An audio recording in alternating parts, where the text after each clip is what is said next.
ഹിന്ദുമത വിശ്വാസത്തിൽ 18 മഹാപുരാണങ്ങൾ ഉള്ളതായിട്ടാണ് പറയപ്പെടുന്നത്.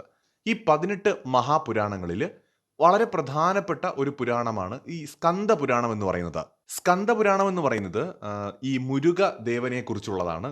മുരുകൻ എന്ന് മാത്രമല്ല, അദ്ദേഹത്തെ സുബ്രഹ്മണ്യനെന്നും കാർത്തികേയനെന്നും കുമാരനെന്നും സ്കന്ദനെന്നും ഷൺമുഖനെന്നും വേലായുധനെന്നും ആണ്ടവനെന്നും ശരവണനെന്നുമൊക്കെ പല പേരിലാണ് അദ്ദേഹത്തെ ആരാധിക്കുന്നത്. കൗമാര എന്ന് പറയുന്ന ഒരു ഹിന്ദു മതത്തിലെ ഒരു ബ്രാഞ്ച്.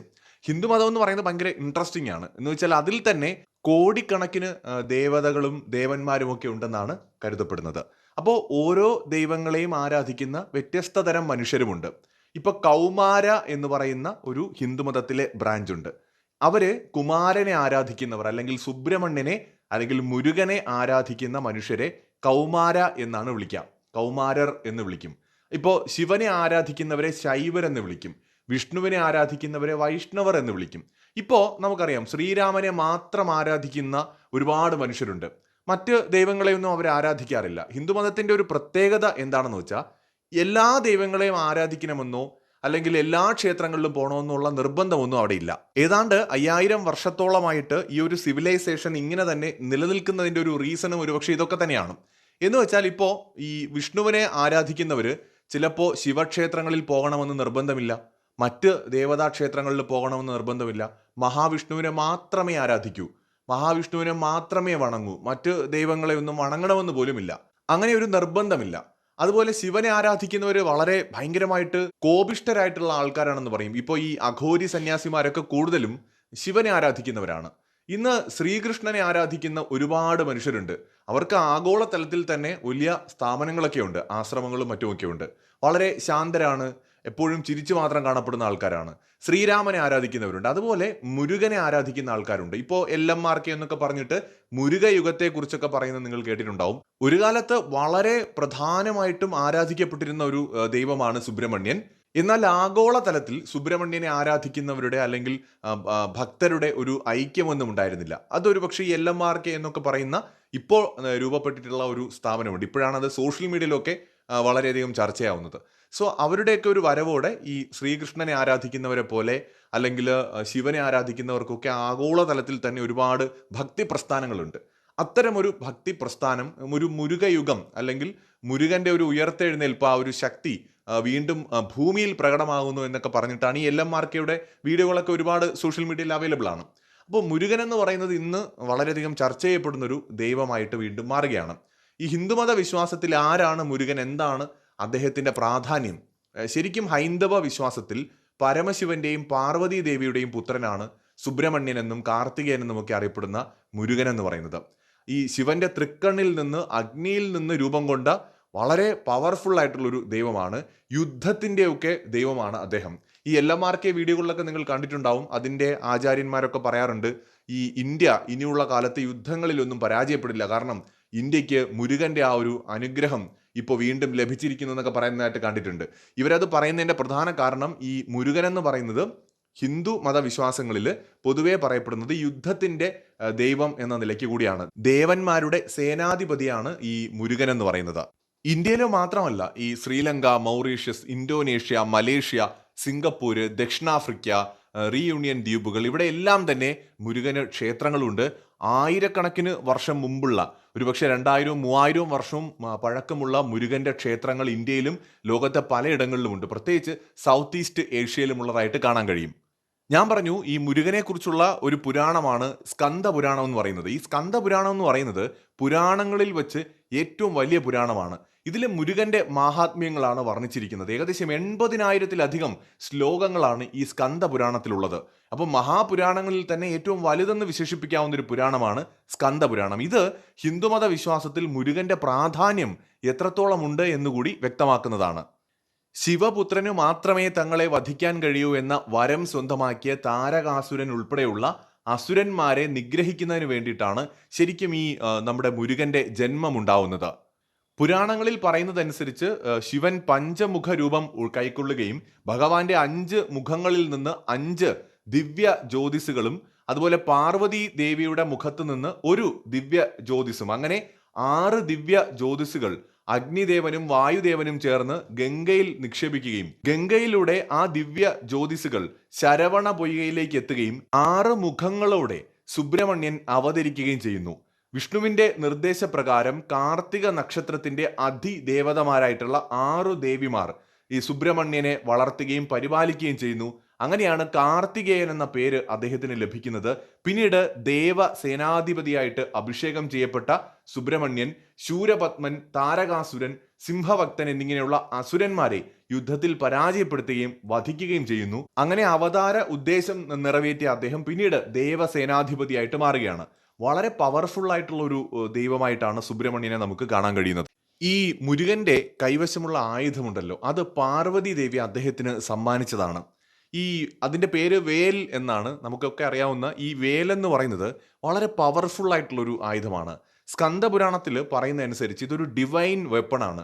ഒരു കാലത്തും ഇതിനെ പരാജയപ്പെടുത്താൻ കഴിയില്ല. അതായത് ഒരു ശക്തികൾക്കും പരാജയപ്പെടുത്താൻ കഴിയാത്ത വളരെയധികം ശക്തി അടങ്ങിയിട്ടുള്ള, എനർജി അടങ്ങിയിട്ടുള്ള ഒരു ഡിവൈൻ വെപ്പണാണിത്. മഹാവിഷ്ണുവിന്റെ സുദർശന ചക്രത്തെ പോലെ അല്ലെങ്കിൽ മഹാദേവന്റെ തൃശൂലത്തെ പോലെ തന്നെ വളരെ അധികം ശക്തമായിട്ടുള്ള ഒരു ആയുധമാണ് ഈ വേലെന്ന് പറയുന്നത്. ഈ മുരുകൻ എന്ന് പറയുന്ന ദൈവം യഥാർത്ഥത്തിൽ ഇപ്പോൾ എവിടെയാണ്? അതാണ് മറ്റൊരു പ്രധാനപ്പെട്ട ഒരു ഇൻട്രസ്റ്റിംഗ് ആയിട്ടുള്ള ചോദ്യം.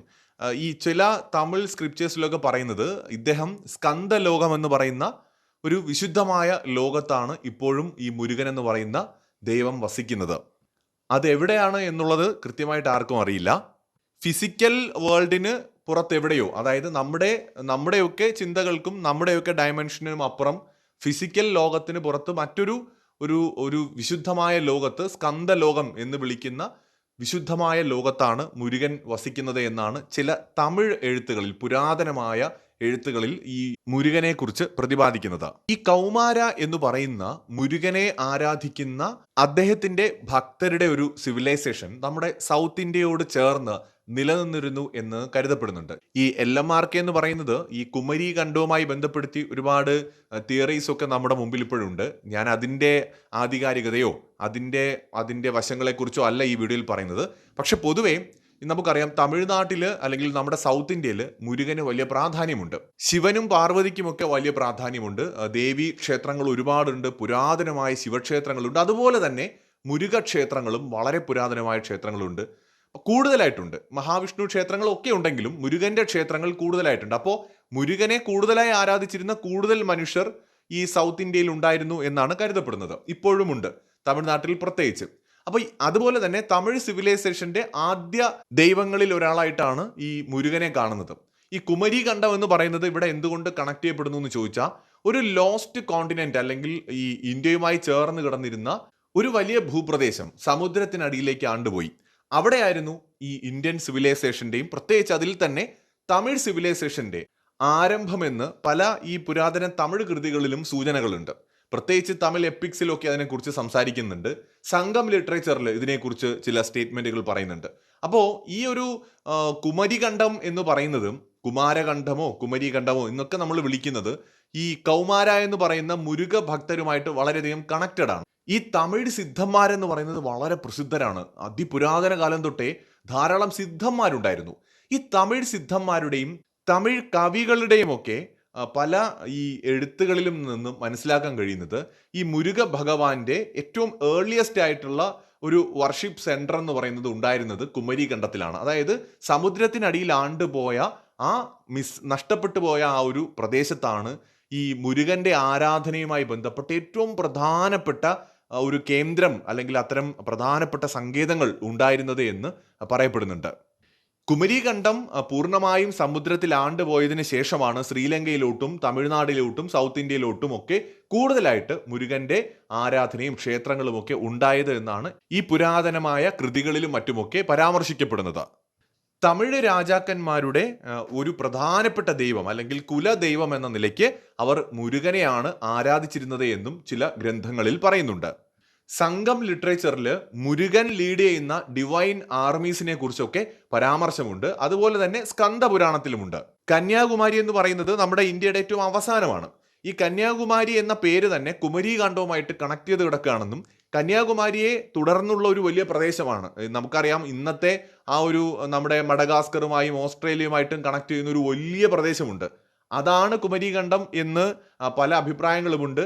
എന്നാൽ അവിടെ അല്ല അത് വരുന്നത്, മറിച്ച് സൗത്ത് ഈസ്റ്റ് ഏഷ്യയിലേക്ക് കന്യാകുമാരിയിൽ നിന്ന് സൗത്ത് ഈസ്റ്റ് ഏഷ്യയെ കണക്ട് ചെയ്യുന്ന ഇന്നത്തെ ഇന്തോനേഷ്യ വരെ നീണ്ടു കിടക്കുന്ന ആ ഒരു ഭാഗവുമായി ബന്ധപ്പെട്ടാണ് വരുന്നതെന്നൊക്കെയുള്ള തർക്ക വിഷയങ്ങൾ ഒരുപാടുണ്ട്.